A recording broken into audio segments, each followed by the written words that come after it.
Well, day 3 of the officially sanctioned impeachment investigation of President Trump has ended with a bang from the Washington Post. According to the Washington Post's reporting tonight, as Rachel and I were just discussing, about President Trump's meeting with Russians in the Oval Office in the 4th month of his presidency.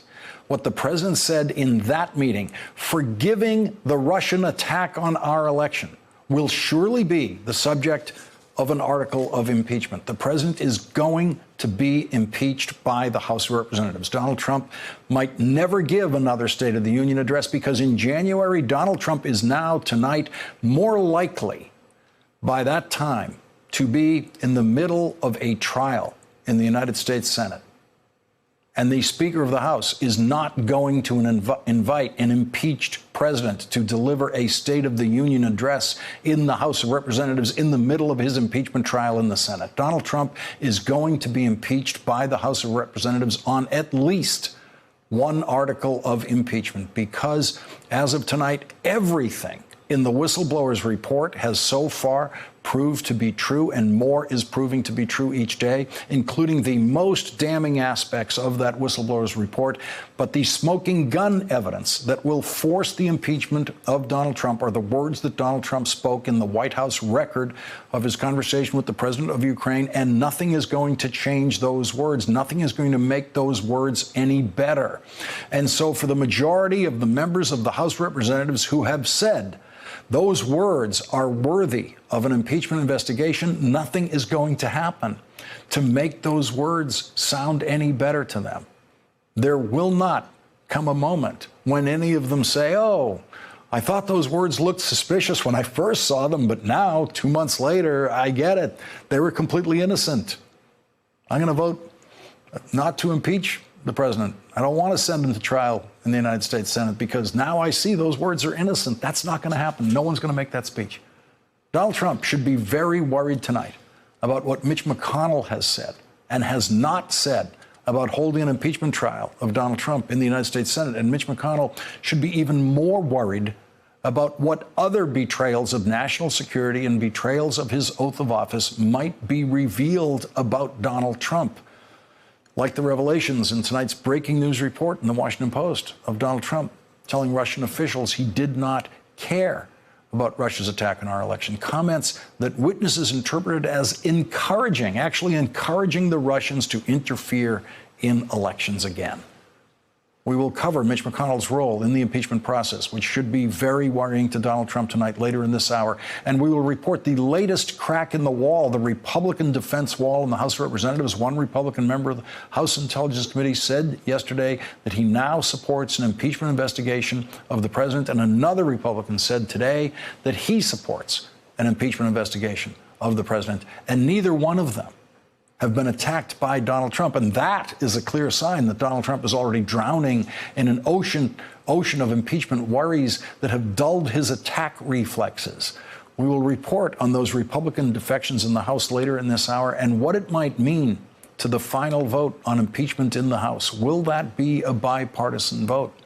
And at the end of the hour, we'll be joined by one of the freshman Democratic members of the House of Representatives who co-wrote an op-ed piece this week about the danger of Donald Trump that he represents to national security. Congressman Jason Crow is a former Army Ranger. He knows more about national security and national defense than Donald Trump does. He will tell us what he will be looking for in the impeachment investigation of the president at the end of this hour. As the certainty of the Trump impeachment sets in on Washington and the Trump White House, the pattern of the Nixon impeachment process is reemerging. When damning information about the president is revealed, that only provokes the revelation of similarly damning information about the president. And so now, 2 days after the whistleblower's report revealed that the record of the Trump conversation with the president of Ukraine was moved into high security storage so that it would not be accessible in the way that such conversations are normally accessible, we are now learning tonight that the very same thing happened to Donald Trump's conversation with Russians in the Oval Office, and other reports indicate the same thing happened to Donald Trump's conversations with Vladimir Putin and the murderous dictator of Saudi Arabia. Tonight, the Washington Post is reporting President Trump told 2 senior Russian officials in 2017 Oval Office meeting that he was unconcerned about Moscow's interference in the U.S. election because the United States did the same in other countries, an assertion that prompted alarmed White House officials to limit access to the remarks to an unusually small number of people, according to 3 former officials with knowledge of the matter. Leading off our discussion tonight are Evelyn Farkas, a former Deputy Assistant Secretary of Defense for Russia and Ukraine. She is an MSNBC national security analyst. And Tess Bridgman is with us. She's a former Special Assistant to the President, Deputy Legal Advisor to the National Security Council, and Associate White House Counsel in President Obama's White House. Both Evelyn and Tess were part of a letter today signed by more than 300 former officials voicing national security concerns about President Trump. And also joining us, Jonathan Alter, columnist for the Daily Beast and an MSNBC political analyst who will now be reporting on the 3rd impeachment process he has witnessed in his adulthood. Tess, let me start with you because you are an expert on the internal White House processes for these records and or transcripts of these kinds of presidential conversations. Let me get your reaction to what the Washington Post is reporting tonight. Sure. Well, it's obviously another instance of something that's highly unusual and deeply troubling if these records are being restricted beyond even those with a need to know. So normally these would be handled in a classified manner. And even beyond that, only those that truly have a need to know the information would have access within the secure White House system.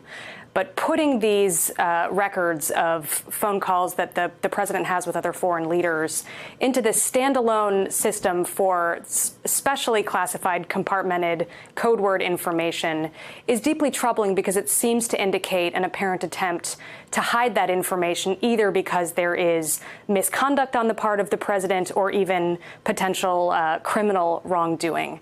That's obviously deeply concerning from a national security perspective as well, because it could indicate that there is even a counterintelligence concern at the highest level in the office of the president. I want to go to the role of the national security lawyers. This is reporting from the New York Times today, where the Trump administration acknowledged how this happened.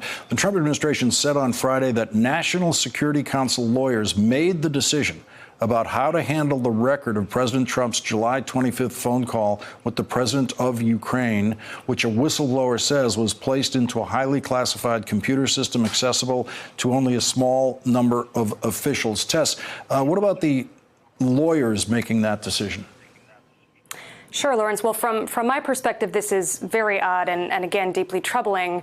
First, I would just say that lawyers from the White House counsel's office or the National Security Council legal office are not usually who make the call about the level of classification of a document or what system that document needs to be stored in. So that's the first thing that I would note is amiss here. But second, obviously, if they were involved in directing that this be put into a different system for the purpose of hiding information that is politically damaging to the president, not because it's national security sensitive information, that represents an abuse of that system and potentially an attempt to actually cover up wrongdoing or criminality.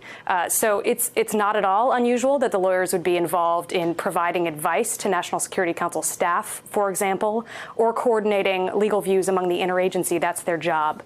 But directing either a level of classification or the storage of that information in this special system, particularly if the intent was to hide information that's damaging to the president, that's highly unusual and deeply concerning.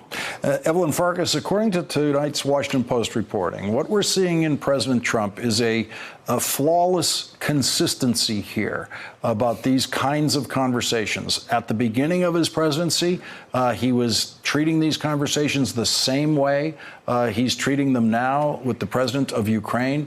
The conversations with the Russians one day in the Oval Office and the conversation with the president of Ukraine on the phone could have just been a day apart instead of a couple of years apart.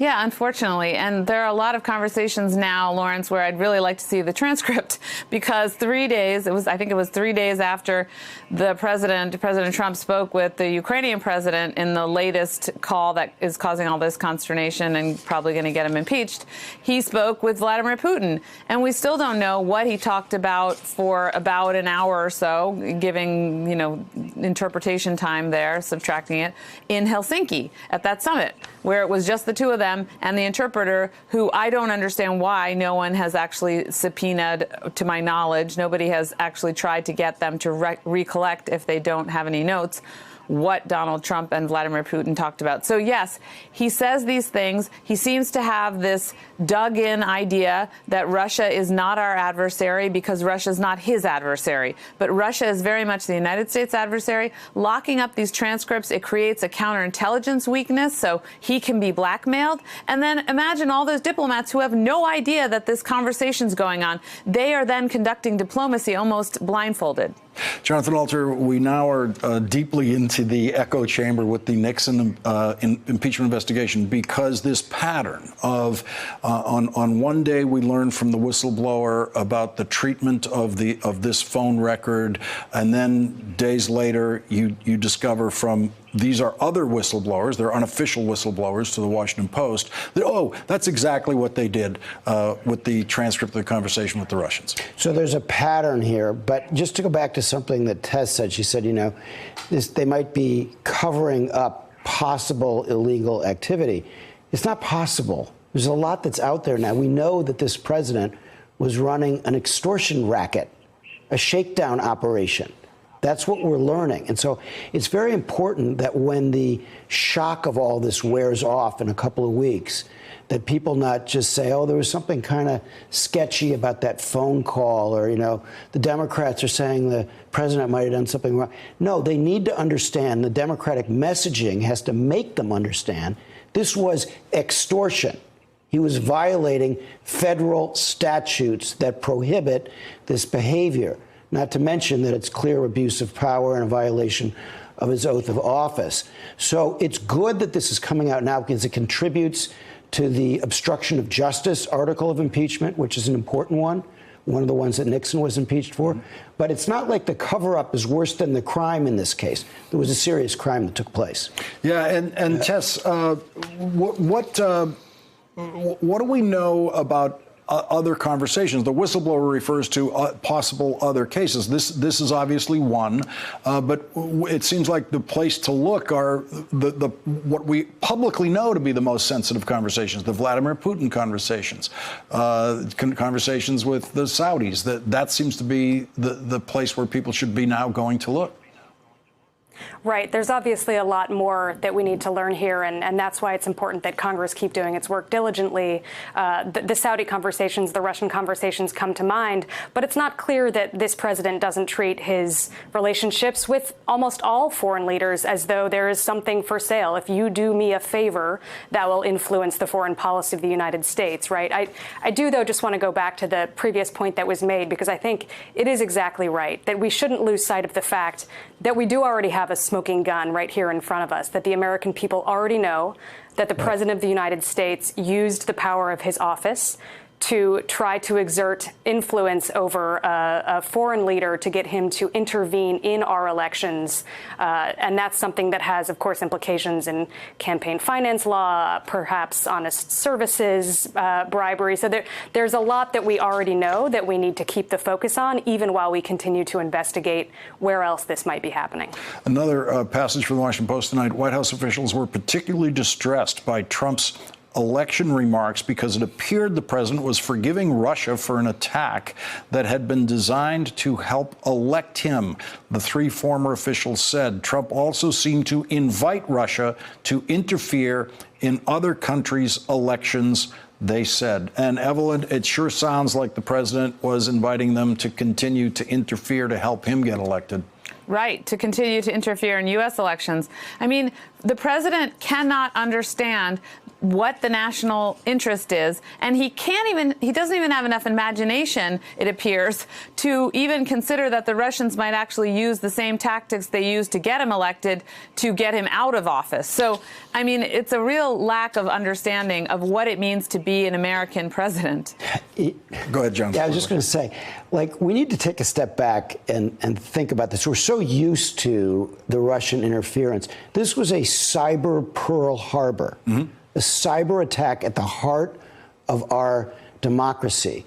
So the equivalence of this would be if Franklin Roosevelt had Emperor Hirohito and Tojo into the Oval Office, and he said, look, I know you attacked us. It's okay. And if you want to attack us again, it might help me in the 1944 election. So yeah, come at us again. Go ahead. You know, this is selling out our country. And it's just, we have to continue to maintain a sense of understanding about what has really gone on here and why it's about time that he's impeached. We have to squeeze in a break here. Tess Bridgman, thank you for starting us off tonight with your expertise. Really appreciate that. Thanks for checking out our YouTube channel. Subscribe by clicking on the button below for more from The Last Word and the rest of MSNBC.